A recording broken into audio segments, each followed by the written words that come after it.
welcome to SVG-TV's news for Friday, November 22nd, 2019. I am Bhavanav there with the details. 11 schools were judged today for their participation in Vinci Tourism Month activities, in which they were given the option of showcasing festival tourism or ecotourism. The winner of the competition was to be named Tourism School of the Year. One of the schools that entered the competition was the Intermediate High School, who opted to showcase ecotourism. Teacher and coordinator of the school's activity, Kimberly Compton, said ecotourism gave them a wider scope of what SVG has to offer to the world, using the theme Ecotourism, Come Explore St. Vincent. Our idea was that we start on the windward side of the country, so you're going through the Black Point Tunnel, and then you go to La Soufrière, the Botanical Gardens, where you can see the parrots and all of that, and then the beautiful Black Sand Beach, Mount Wynn, and the Wallaby Falls, where the Pirates of the Caribbean movie was filmed. At the school, a classroom was transformed to reflect several tourism sites on mainland St. Vincent. Civil tourism, but we thought that St. Vincent has so much beauty, so much to offer. We decided to go under the ecotourism theme and showcase all the beautiful sites that tourists as well as locals can come and enjoy. 3 students each depicted SVG in their own way, showcasing the national bird, a pirate, and SVG's national hero, Joseph Chatelier. Black Sparrow, and I'm here to stand next to the Dalfi Falls. We came to the Caribbean to look for a treasure and for fight. As the national bird, Amazona getting so that a lot of now is tourist season, so that a lot of when the tourists come to the botanical garden that they can see our national bird.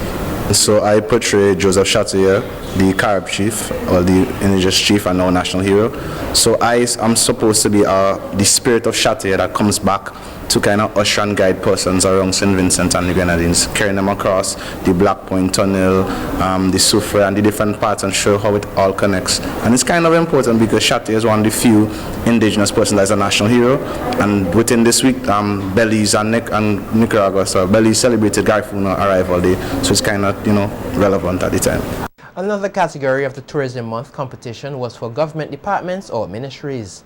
The 4 entities which took part in the competition are the Electoral Office, National Insurance Services, the National Library, and the Ministry of Education. SVG-TV visited 2 of these entities today to view their display. The National Library and the Ministry of Education recreated the forest and portrayed a number of ecotourism sites that can be found explored by locals and visitors alike, as explained by coordinator Monique Murray. So we had on display the Vermont Nature Trail, bird watching, petroglyphs, the Connery Byra Beach protected turtle nesting habitat, and of course the waterfall. Okay, and then on this side we have the Nature Library showcasing some of the books written by Vincentian authors and stating more information about the petroglyphs and the sites and tourism sites in St. Vincent, really. Okay. But more so to St. Vincent. We didn't really go to the Grenadines as such. Okay, so you want to tell me what it took for you to get this all done? Okay, recycled material. This tree is made from paper. We crunch the paper and we made this tree. We had all the plants in, we made all the signs, everything we did from scratch. We made the petroglyphs as well. We designed them ourselves on this side. Murray noted that it was not an easy task, but they took on the challenge. We'll be doing festival because that would have been much easier, but we wanted to take on the challenge. We wanted something more challenging, and we have talented members of staff, and we just wanted to showcase our talent, so we decided to explore the natures of St. Vincent and the Grenadines. Then what we had working for us was the library, the space at the library. So we decided to use the foyer at the library and showcase all this. Let's express heightened interest in what we have displayed today. So I am hoping that it can be here maybe sometime next week. We'll try and see how far the authorities, the director says we can have it. We put a lot of effort into it, we put a lot of work into it. It took, we started the preparation, we did all this in one day. We we had the stuff up, put all the stuff out in one day. We worked from morning into the night, and we just wanted to make sure that our impression is lasting. Now over at the National Insurance Service, they opted to showcase festival tourism. To display some festivals that are unique and exclusive to St. Vincent and the Grenadines. So what we displayed this morning is the 9 mornings activities and the traditional Vincy Christmas feast, and we also displayed some various aspects of Vincy Carnival. We decided to display these festivals because the NIS has been involved in Vincy Carnival going back since 2005. We had carnival bands for 2 years, 2005 to 2006, and also because it's the Christmas season, we wanted to display something that was uniquely St. Vincent and Grenadines, which is the 9 mornings and the Christmas feast that we have. The winners of the competition, Tourism School of the Year and Tourism Department / Ministry of the Year, will be announced next week at the annual Tourism Awards ceremony. With the cruise season now in full swing, many visitors have been enjoying the natural beauty of SVG at the various tourism sites. And Superintendent with the National Parks, River and Beaches Authority, Rodica Tanis, is encouraging locals to enjoy these sites as well. Tanis was at the time speaking with our news team from the recreational site at Wallabu. She said while the site is quite popular during the cruise season, they would like to see more locals enjoying the beauty of this and other sites. Yes, and while we cater for foreigners and for international visitors, we also have our focus on making our sites available for locals as well, because we want locals to be able to come and enjoy what we have here, whether it's for recreation or if they just want to come and relax in a setting, or if you have a work social, to come and feel at home, because this is what we have. It's part of what we have. And some things that we encourage persons coming to these sites, whether local or international visitors, would be to make sure that they're oriented once they enter the site, to check with the visitor attendants to make sure that they're oriented, find out what are the guidelines, because some of these guidelines specifically focus on keeping visitors safe. Also things like no smoking, we do not encourage that on site. At some sites we do not encourage loud music because it's a small site, and therefore we want to ensure that the natural environment and the quality of the site is being maintained. So we would encourage persons, once they come to the site, to checking at the visitor center. Another site which is maintained by the National Parks, Rivers and Beaches Authority is a petroglyph at Layou. Tanis said this site provides locals with the opportunity to learn more about this country's history in a relaxing environment. As a petroglyph here, so for visitors coming to the island who have never seen a petroglyph before, it's a good first-hand impression of what they looked like. And also we have an interpretation center where they can go and read or look at other petroglyphs across the island and have an appreciation of our history in St. Vincent and the Grenadines, and be able to have that experience and learn about our history. Here at Layou Petroglyph, apart from the historic experience that you would have, we have gazebos where you can come and sit, relax, maybe have a picnic. We also have an area where you can have like a mini conference room, so you can have social events there. Also, if you have meetings that you want to have with your staff, small staff meetings, it also can cater for that. We are also close to the river, so it has that nice sound of river once you're sitting within the picnic area, and it makes it even more relaxing and soothing, especially on a tired day, or if you're on vacation and you just want to get out. You have your family on a Sunday or in the week, summer vacation. It's a place where you can come and not only enjoy nature, but again learn about the history. Tanis took the opportunity to give some advice to taxi operators as well as persons wishing to visit the various sites. We want to encourage persons to, especially the taxi operators, to meet also with those same visitor attendants, because the visitors at times will not be aware of certain things. On a particular day we may have certain issues at the site, so they too need to meet with them. In terms of our opening hours, I know now is the cruise season, and for persons going to our sites, most of our sites open at 8 o'clock, and some between 5 and 6 p.m. they would close on afternoons. Normally what would happen is that once you're at a site, the site manager, the visitor attendants, the staff there would let you know approximately what time we're closing on that particular day, because as we know, during certain times of the year, we tend to have darkness coming sooner rather than later, earlier in the afternoon.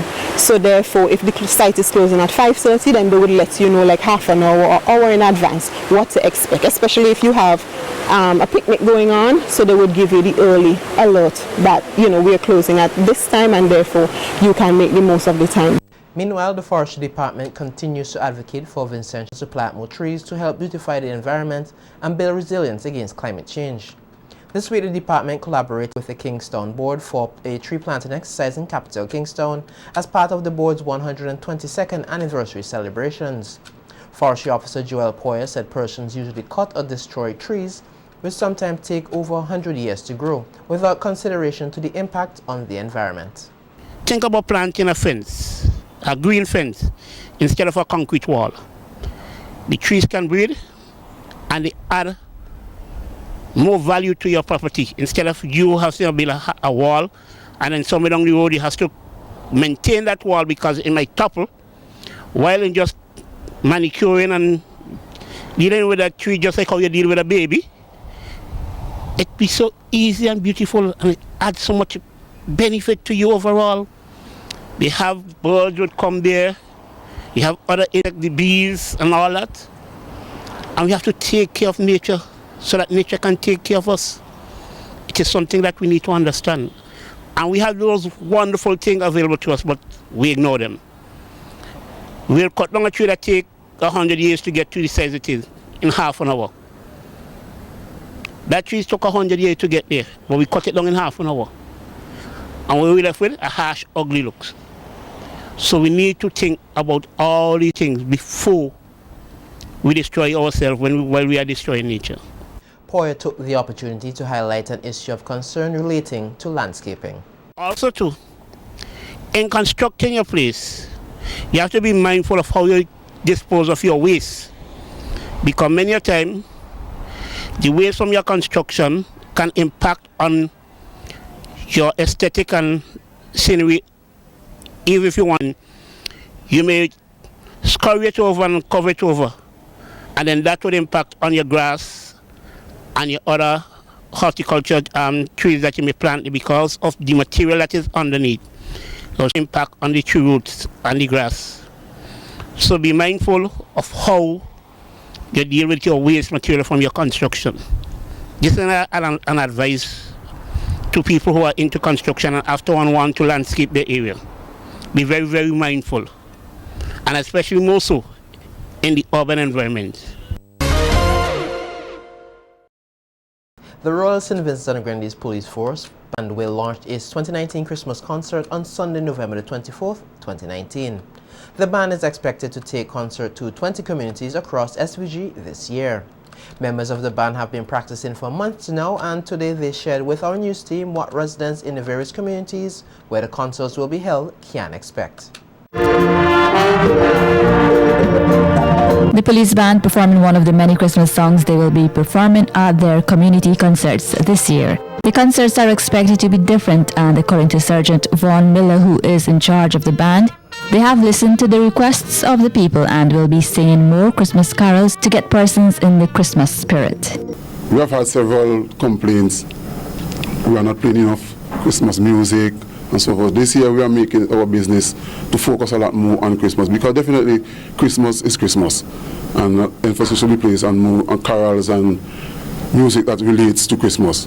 But we will be amalgamating some of the other songs along with the Christmas music and have one big cake entertaining the people of St. Vincent and Grenadines during this month-long concerts. The band comprises of 28 officers and 18 apprentices who will be playing the different musical instruments and providing vocals. Sergeant Miller said he's proud of the band, which has been resuscitated. People that you are seeing here, they are here as apprentices, and it's all in our quest to build back the Royal St. Vincent and Grenadines. I must say build back in the sense that people are aged and has left, and it is incumbent on us to really build back the Royal St. Vincent and Grenadines Police Force band, because it's an integral part of the Royal St. Vincent and Grenadines Police Force. Concerts will be held in 25 communities and will start on the far end this Sunday on the windward side of the island in Fancy. A series of concerts, Christmas concerts that will be taking place, well, beginning from the 24th, which is Sunday here, the 24th of November, where we're having our first concert in Fancy. So hey, people of Fancy, look out, the Royal St. Vincent Police Post Band will be in your area, live and direct. We'll be going to Union Island in the south, Mairo, Chatibile in the north, Rosebank, Chumuka, Spring Village, Barrelly, Leyu, Kingston, Kaliakwa, just to name a few. The community concert starts at 5 p.m. and residents are encouraged to come out with their family and friends to enjoy the band's performances. For SVG-TV News, Clarissa Pogsley-Kidd. The St. Vincent Girls High School and the Dr. J.P. Eustace Secondary Schools are the two finalists who compete for the first place prize in the 2019 Secondary School Drama Festival on the 27th of November at the Peace Memorial Hall. The Thomas Turner Secondary School came in third. Of the 13 schools which registered for this year's festival, only 7 competed. They include the Bookman Secondary, Girls High School, Barley Adelphi Secondary, Bishop's College, Thomas Saunders Secondary, Dr. J.P. Eustace Secondary School. The award ceremony on Wednesday, November the 27th is expected to hear remarks from representatives of the Ministries of Education.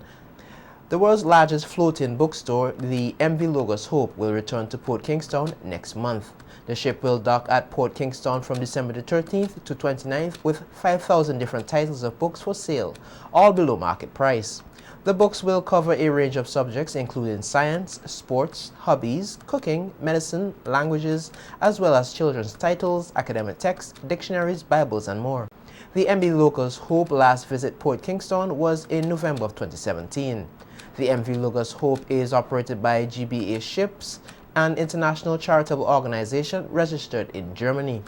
Since 1970, the organization has welcomed more than 45 million visitors up to the gangways in more than 160 countries and territories across the world.